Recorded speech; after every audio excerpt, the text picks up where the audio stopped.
Son of God, said my mind, and you don't die. Today's teaching in the season 1, the episode 481 in the series How to Manifest Immortality is the confusion of pain and joy. The kingdom is the result of premises, just as this world is. You may have carried the ego's reasoning to its logical conclusion, which is total confusion about everything. If you really saw this result, you could not want it. The only reason you could possibly want any part of it is because you do not see the whole of it. You are willing to look at the ego's premises, but not at their logical outcome. Is it not possible that you have done the same thing with the premises of God?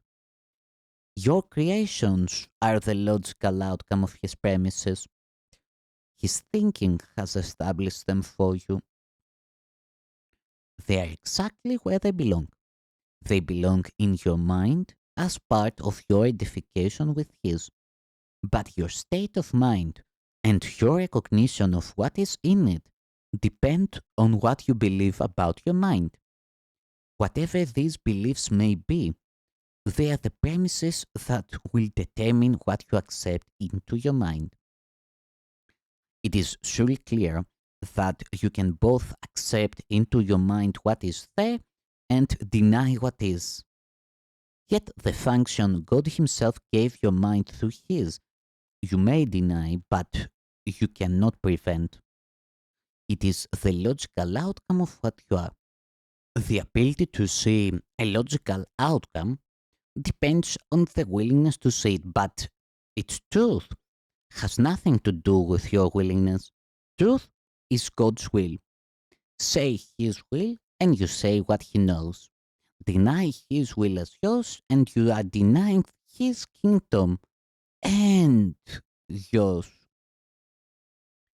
The Holy Spirit will direct you only so as to avoid pain. Surely no one would object to this call if he recognized it. The problem is not whether what the Holy Spirit says is true, but whether you want to listen to what he says.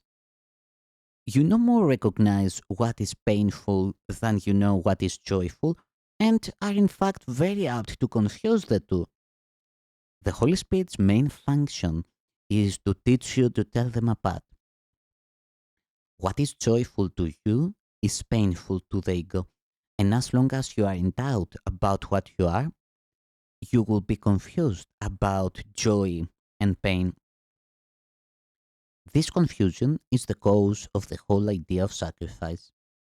Obey the Holy Spirit, and you will be giving up the ego, but you will be sacrificing nothing. On the contrary, you will be gaining everything. If you believed this, there would be no conflict. That is why you need to demonstrate the obvious to yourself. It is not obvious to you. You believe that doing the opposite of God's will can be better for you. You also believe that it is possible to do the opposite of God's will.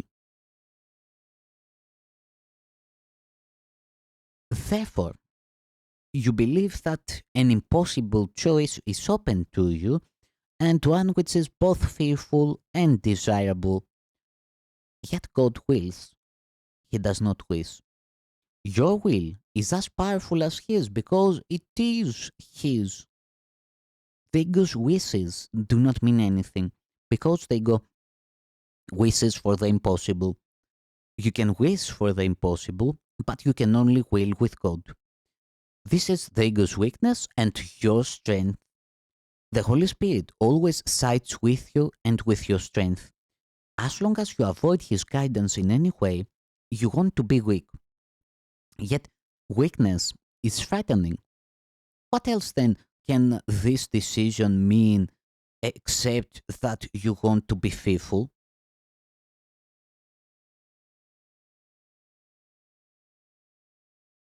The Holy Spirit never asks for sacrifice, but the ego always does. When you are confused about this distinction in motivation, it can only be due to projection. Projection is a confusion in motivation, and given this confusion, trust becomes impossible. No one gladly obeys a guide he does not trust, but this does not mean that the guide is untrustworthy. In this case, it always means that the follower is. However, this too is merely a matter of his own belief. Believing that he can betray, he believes that everything can betray him. Yet this is only because he has elected to follow false guidance. Unable to follow this guidance without fear, he associates fear with guidance and refuses to follow any guidance at all. The Holy Spirit is perfectly trustworthy as you are. God Himself trusts you, and therefore your trustworthiness is beyond question. It will always remain beyond question, however much you may question it. I said before that you are the will of God. His will is not an idle wish, and your edification with His will is not optional, since it is what you are. Sharing His will with me is not really open to choice, although it may seem to be. The whole separation lies in this error. The only way out of the error is to decide that you do not have to decide anything. Everything has been given you by God's decision. That is His will, and you cannot undo it.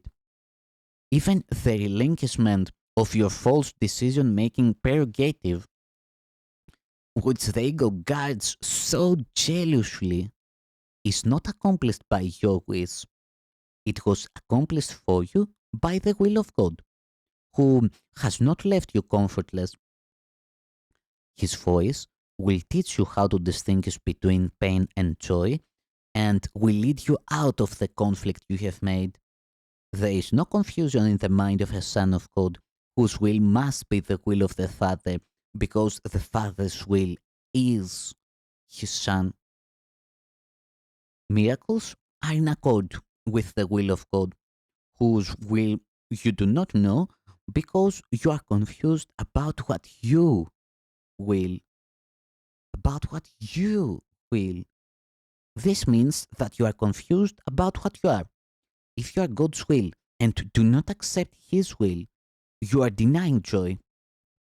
The miracle is therefore a lesson in what joy is. Being a lesson in sharing, it is a lesson in love, which is joy. Every miracle is thus a lesson in truth, and by offering truth, you are learning the difference between pain and joy.